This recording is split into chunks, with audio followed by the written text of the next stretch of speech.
Welcome into Hoops Forum, a production of Radius Athletics and a Quick Time podcast. I'm Tony Miller, and I'm joined this week by a special guest that I'll introduce in just a moment. Big thanks to our sponsors over at 323 Sports. If you're looking to spend less on team packs this year, check out 323 Sports' famous $55 team packs.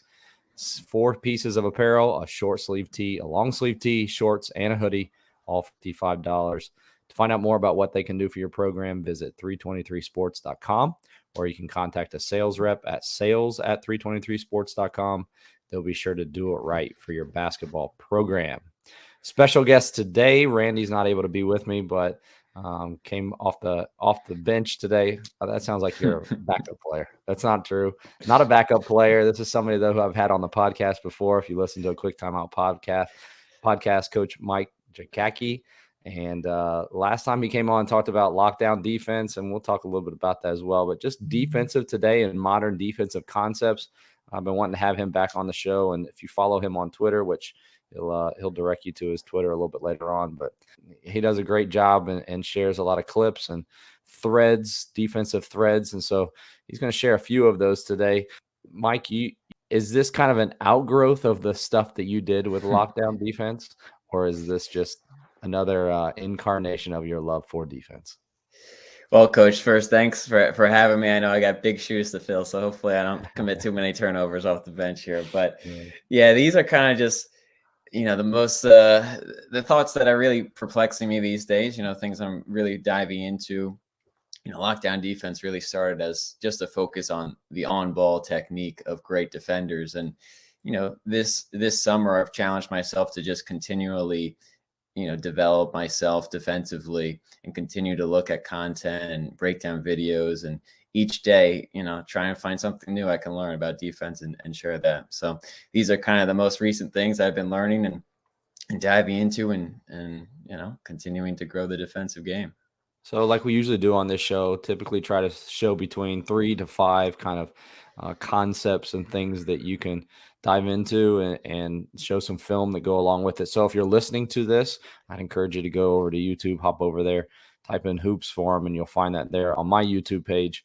And if you're watching this, we always have this recorded, and you can go back and break down parts of this. But we're going to show a little video tonight. And like I said, 4 concepts. We're going to start a little bit with talking about switching. Obviously, something that more and more teams are doing. This is something that actually we just talked about with our team today. So interested and excited to hear about what Coach has with this. Yeah, and this really stems from the conversation I had on the Lockdown podcast. We just had Brandon Bailey on the podcast, now current assistant coach with the Pistons, but had spent all his years under Brad Stevens at Boston as an assistant coach, video coordinator, and also the G League head coach for the Red Claws. So they switch a lot. Obviously, Boston, they've become very proficient at it. It's their base of their system. And the main takeaway from studying the Celtics, learning Brad Stevens and Udoka's system now, and the point they want to hammer home is that switching should not be a passive defense, right? Switching should be a weapon. It should be aggressive. It should be physical.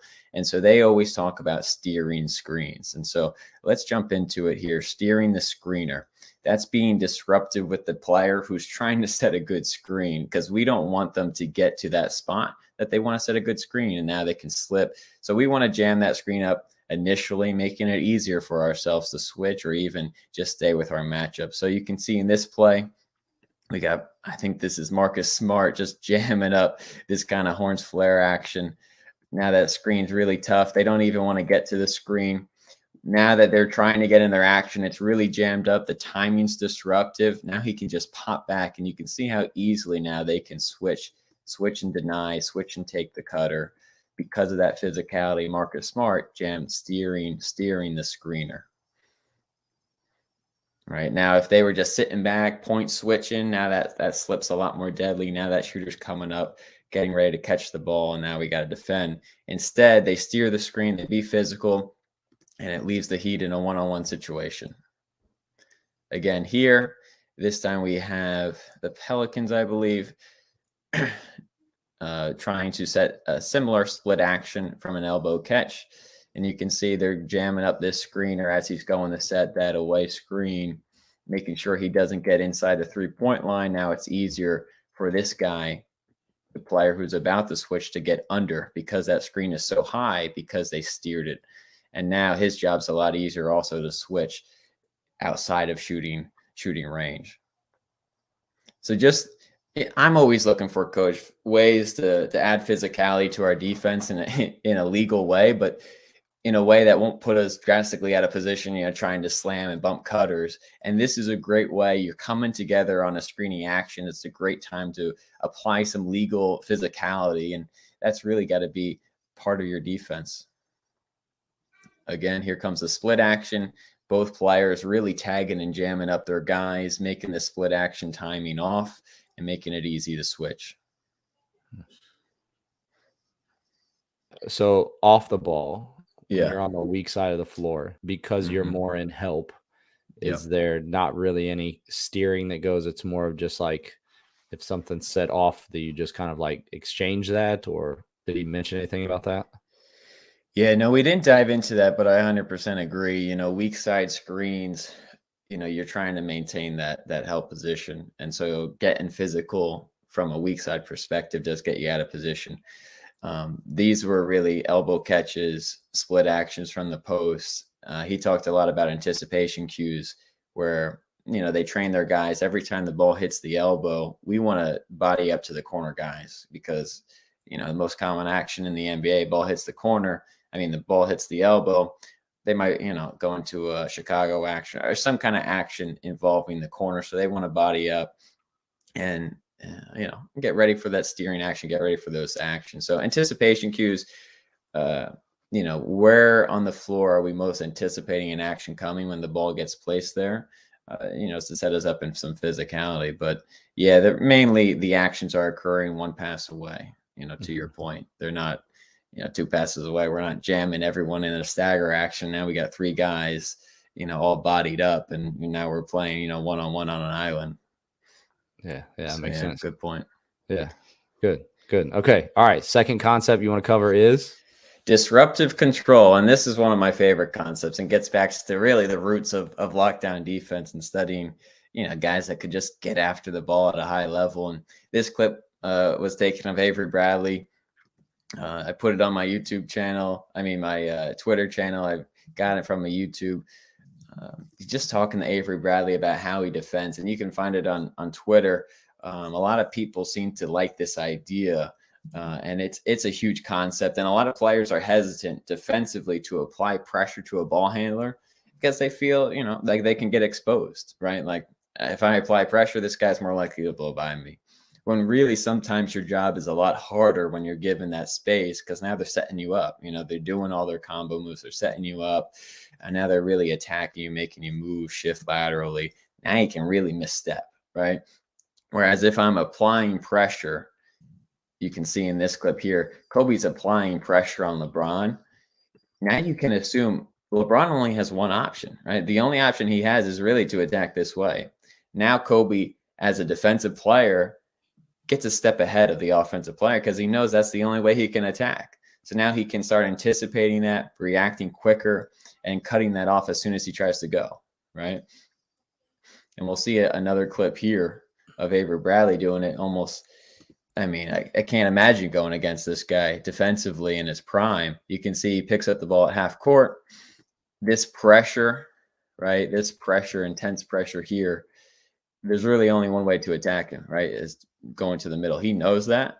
And so as soon as he sees the offensive player start to inch that way, he's going to immediately cut it off. Bang, turn the player. Now, what's the only option? To attack the other way. Again, it's disruptive control because he's one step ahead of the offensive player because of his pressure. The pressure actually makes the offensive player more predictable. Mm-hmm. One of my favorite drills to try and instill this idea is the one-on-one pressure box. And so we just use the paint usually. We sometimes set up cones. And to be honest with you, I created this drill as an offensive drill to help our guys handle pressure. And through studying, defenders and this concept, I realized how great of a defensive drill it was becoming as well. And so the offensive player has to stay in this painted area, and the defensive player has to, for 30 seconds, apply airtight pressure. And every time the offensive player can get an arm's length separation, let's see. So that was almost an arm's length separation. But if they do get an arm's length separation, they call out 1 point. And for 30 seconds, they're trying to create as many of those point separations as they can. And the defender is trying to apply disruptive control, stay airtight, start to anticipate where the offensive player has to attack. Don't let him combo set up you. You apply pressure, dictate the action. What I also like about this drill is it's a safe space for the defender to try something new, right? We're not just setting him up in a one-on-one full court drill and he tries to put pressure on and then he gets blown by, right? And then he goes, I can't do it, right? This is a safe space, just like we build up offensive drills, right? If we're building up a shooter, we wouldn't just stick him at the 3-point line and say, fire away, right? We would set him up close in, get him used to making it, see the confidence grow. Same thing with defense. We kind of want to limit the space so that their confidence grows and they start to learn this mental concept of disruptive control and pressure. You can see this player executing a lot of, we call them scarecrows here, but chesting it, right? Catching it with your chest, showing your arm so you're not fouling in these tight situations. But again, the offensive player, I mean, you only have a couple options, right? You have to attack. Now you have to change directions. And what tends to happen is the guys fumble the ball offensively because it is a tight space and they're dealing with pressure. And I have to remind our guys constantly, guys, that's blood in the water, right? When a shark smells blood in the water, they pounce, they attack. Don't give him time to just, the ball just rolled off his foot to half court. Now he picks it up and he now attacks you with a full head of steam. Now, blood in the water. Go keep applying that pressure. And so I love this drill. It creates the mindset in the players that we can dictate players and offensive action. We don't just have to be spectators and reactors. Yeah, I absolutely love this. And I don't understand why this isn't more commonly taught or communicated. And the reason that I feel that way is because when I get the players, a lot of times with new players coming in, they feel that defense is just as you mentioned, kind of reactive, or they're another way to put it, they're kind of at the mercy of the offensive player. Yep. And then from that perspective, everything does become reactive, and it's very difficult to then keep that player from gaining an advantage because a lot of times their lateral foot speed is lacking, especially, as you make that jump from high school to college, and now they're trying to guard somebody who's bigger or as big and faster. And when you can control or at least predict where they're going, I think that can make up for, even if you are, let's say, like two players, offense and defense, even if I'm slightly a little less athletic or not as quick, I can make that up. We've said this for years. Like, I can make that up with taking better angles and when I know he's definitely going that way, I can, like you said, I think that being one step ahead can make up for being slower or not necessarily knowing exactly the best angle to take or whatever. But instead we're like, he can go either way a lot of times. And some of us are like, no, well, we're at the mercy of the other player. And I think like we take a step towards that by saying, well, we don't allow to the middle. So they know the only place he can go is one direction. But still, if you're not necessarily physical with them, you're still a little bit at their mercy. They're still going to be able to kind of gain the advantage, at least for a while, until you figure stuff out. At least that's what I felt with kids coming from the high school levels to the college levels. And I'm sure it's like that, from the junior high to the high school levels. Anytime that you make a jump, one of the biggest places that we see that is on the defensive side. And I think this concept would help at least a little bit with kids having more success early on, keeping that player kind of neutral and not as quick to give up a blow by. Yeah. And listen, I get it. I've coached, plenty of defenders who struggle, on ball. And, sometimes they do have to, use more smoke and mirrors and take better angles. But you can't just let the guy be comfortable, right? I mean, your pressure might be a little different than, getting hit to hip like an Avery Bradley, like these guys in the pressure box. It might be a lot more stunting and a lot more, stab and retreat, get in, get out, but it can't be a comfort level where they can just attack you, 100% agree. One more time, just to make sure. Yeah. the physicality of it, are you talking about like body to body, or just Yeah. like talk us through this just real quick one more time? Yeah. So physicality to me defensively, I mean, the head coaches I've coached for, you know, listen, I've never been a person worried about fouls. That's just in my, I rather be a physical team than a team that doesn't commit any fouls. And so we are going to set the tone early. We're going to be a little more physical, use a little more hand checks, and we're going to dial that back. I rather pull the rope back than try and push guys forward. And so when we're talking about pressure, that means, getting into them, getting into their airspace, making them not be able to just have the ball on one hip, making them change the hip of the ball because we're taking away one hip. And now, as they start to dribble, now we cut them off with our chest. Our physicality comes when they try and move, right? Or, when they're stationary, we want to heat them up. We want to have a hand above ball. We want to get into their space, out of their space when they're passer, when they're driver. But when they start to drive, we want to catch every dribble with our chest, right? And that might be different for some guys. They might need to cushion the first one and then, catch it with their chest. Some guys who are very skilled defensively with their footwork and speed, first dribble, like Donovan Mitchell at Baylor. I mean, every guy that tried to drive against him, that first dribble, he was getting stood up by their chest, right? And so defensively, I know a lot of coaches are scared about fouls, and I want to touch that in a moment. But if your defenders are moving laterally and slightly backwards, that's legal guarding position. The defender has the right to move backwards. As long as they're not at an angled stance, if they're squared up, moving backwards, that's a legal guarding position. And so if the offensive player and the defender player moving backwards and laterally get hit at the same time with their chest, that could even be a charge. We call that a Scottie Pippen charge because I show film of Scottie Pippen taking those charges all the time. But back to the fouls, I actually did a study a couple of years ago looking at 5 years in the NBA and 5 years in the NCAA Division One, trying to figure out if the age-old adage of great defensive teams don't foul, right? We all know, Greg Popovich is a big believer in it. Bo Ryan was a huge believer at it. We don't want to foul. It's bad defense. You know what the study showed? No correlation. There is no correlation between fouling and great defensive teams. In fact, the Warriors are a prime example. They've been a top 10 defense, I think, since Kerr has gotten there. Right? It might have been down 1 year, but they've been top 5, I think, most of those years. They were top 3. They were second, I believe, last year in defensive efficiency behind the Celtics, I believe.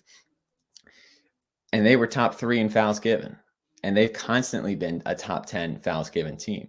Same thing with the Miami Heat. These physical teams, they're going to give fouls. Now, the thing is, you don't want to give up the stupid fouls. You don't want to give up the foul for a guy taking a pull-up jump shot. You never want to foul a jump shooter. But you also don't want to give up layups. Layups are more valuable than foul shots, and foul shots are not a good shot either. So no dumb fouls, but no easy buckets either. And if we get a couple hand check calls, as long as we stay out of the bonus, just sending guys to the line, I'm going to live with that. That physicality is something I'm going to live with. And so I'm not a big believer in toning back fouls. I rather be too physical to start a season than not physical at all. Yeah, that's great. All right, concept. This is what everybody's here for. So go ahead and give them their money's worth. So this next thing is the closeout debate. And this has been a huge topic. If you've been following the Lockdown blog or the podcast or anything lockdown related, closeout footwork has been a huge debate. And I think it's even, picked up a little steam as now coaches, are converting more to this 1-2 stop, the stride stop. And I just wanted to figure out what was ideal because I've been kind of leaning to that stride stop, just sprint to stop. You see it a lot in the NBA. You see studies in the NBA that back it up as being more efficient and also being more efficient at containing drivers. But let's dive into the film and see what we find, right? I've always been a big believer and the film doesn't lie. And so chopping your feet, the age old, teaching point, it controls momentum. It can make it easier for guys who are slow footed, to stop their momentum. And you can see some good examples here. But the downside is, as we've seen in those examples, is that it slows you down. You're chopping, especially if you're sprinting and then you're teaching your players to chop their feet sometimes 10 times. If we go back to that practice drill, it looks great, it sounds great, right? But the truth of the matter is we're really slowing down our momentum. And if the player just wants to elevate and shoot, there's going to be space to do so, right? So you have a slow recovery into that impact zone. And if you don't have an early hand, if you don't, early hand is a must in your closeout. If you don't have an early hand and you're not getting to that distance of impact, the shooters are just going to shoot over you. Now, the positive about chopping your feet, which I agree with, is because of that slow momentum, you do have a slight cushion if they decide to put it on the floor. And so that slight cushion should give you an advantage in cutting off a player. The flip side of that is the sprint to stop footwork, right? That is just to go from a sprint to a stride stop. And some coaches will be like, my players can't do that. You ask them to do that when they're going for a layup. You ask them to go full speed and land on 2. You ask them to come off a ball screen at full speed and then elevate for their jump shot on 2 feet. Same thing defensively, right? So it's not out of the norm. You can see some NBA examples here. Sprinting, 1-2. Boom, right into the shooter's airspace. The good thing about that is just like if you're doing a vertical jump, if you want your players to leave, be second jumper, contest at the point of release type of stuff, it's going to add to their spring, right? A 1-2 into a jump is going to be more effective than a chopping your feet into a jump in terms of getting vertical. It's a lot more difficult, though, to contain a driver, right? Because you are getting really tight to that airspace, as we can see in this clip. And you're usually at an angle, right? Because that 1-2 stop, like you're touching a baseline, right? You're angling your stance to push off. You're usually going to have a pretty steep angle for a guy to attack you. And it's going to be tough to cut off. Every time you're angled as a defender, it's going to be tough to cut off that angle. The second thing it does is if you're not getting close to the hip, it can expose your top foot, which is probably the worst thing that can happen to you defensively, because now you got to swing your whole body open. And so it has its weaknesses and it has its strengths. You're exposing your top foot. You're getting closer to disrupt shots, but you're also more susceptible to drives. And so we have this yin and yang, right? You have the chopping your feet, which is more likely to give up shots, but more likely to contain. And you have the stride stop, which is more likely to, disrupt shooters, but more likely to give up drives. And so you have coaches who swear by different techniques. And listen, I understand why the NBA has embraced the 1-2 stop, because it is a game so predicated on 3-point shots. The efficiency of 3-point shooters is better and better the levels you go up, right? Leaving an NBA player open like Klay Thompson is a lot more deadly than leaving a high school player, even if he is a great shooter, just because of the frequency of them making that shot and the consistency of them doing so. Whereas in the high school world, paint touches, getting to the foul shot layups are a lot more consistent in terms of giving you points than 3-point shots. So that variance can lead you to decide one or the other, right? Or you can go to the middle ground, which is, I think, whenever there's a debate, if you just look at what's the middle ground, you probably find a good solution, right? The solution is usually not one of the extremes. And so a 4-step stop is something I really believe in. You can see Paul from PGF Performance. He's talked about this as well. 1, 2, 3, 4.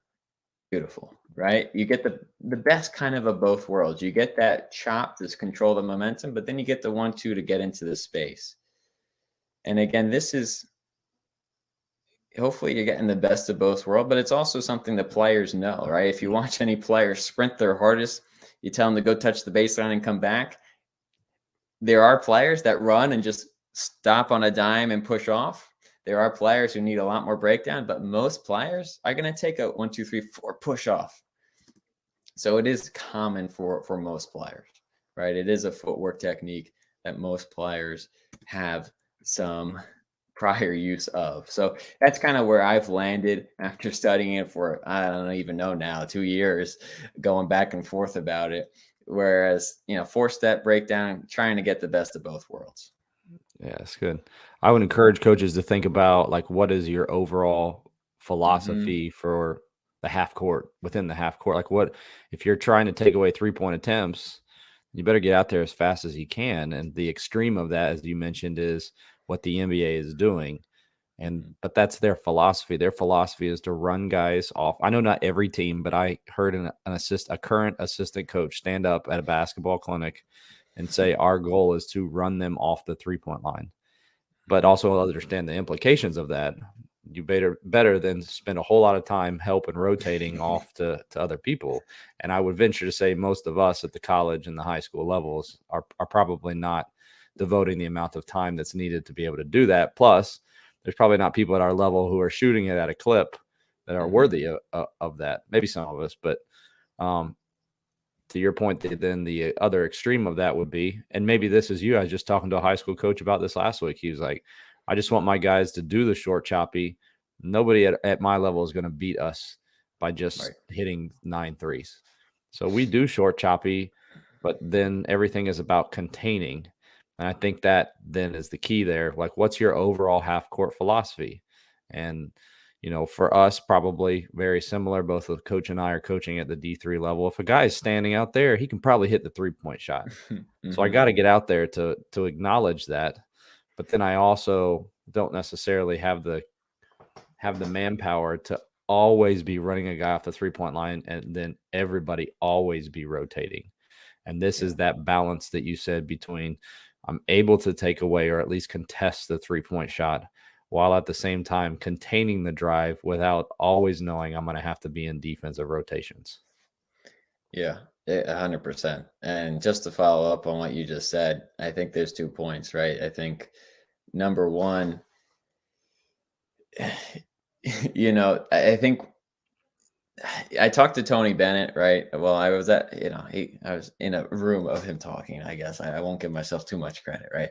I'm a huge believer in what Virginia does. They've been top, 10 in a closeout efficiency, I believe, they've been more in the top 5 of closeout efficiency than any other team, right, in the last 6 years. So what they're doing closeout wise carries a lot of weight to me, right? And watching their practice and listening to their coaching staff. And honestly, trying to dive deeper into what they teach from a coaching perspective and how much they spend on footwork and hand placement and things like that. And I have other coaches at that same threshold who I really respect. And they all kind of come back to the same thing where they're not spending hours and hours talking about these minuscule techniques. They're more driven towards what the player naturally does. And if there's a problem, they're going to correct it. Kind of like how we treat jump shooters, right? Like a guy might have a funky looking shot, but if it's really highly efficient, we're probably going to let that slide a little more. And if the player with a funky shot is really struggling with his shooting, then we're probably going to step in and help him, right? And so I think sometimes we do overcoach in these minuscule technique-driven philosophies, whereas, what's your principles, right? Our principle is to get there, arrive in the early hand. And the second thing I wanted to mention is we're talking kind of about the worst case scenario, right? The worst case scenario is the guy has the ball and we're still trying to cover distance to close him out. Mm-hmm. The best case scenario is we're arriving on the catch, right? And that's a big thing with me, the more we can train our guys to, I call it steal second base, right? Like a pitcher, at first baseman, it's on the base. He's looking at the pitcher. He's getting ready. He sees the windup. He takes off for second base, right? He's trying to beat the throw.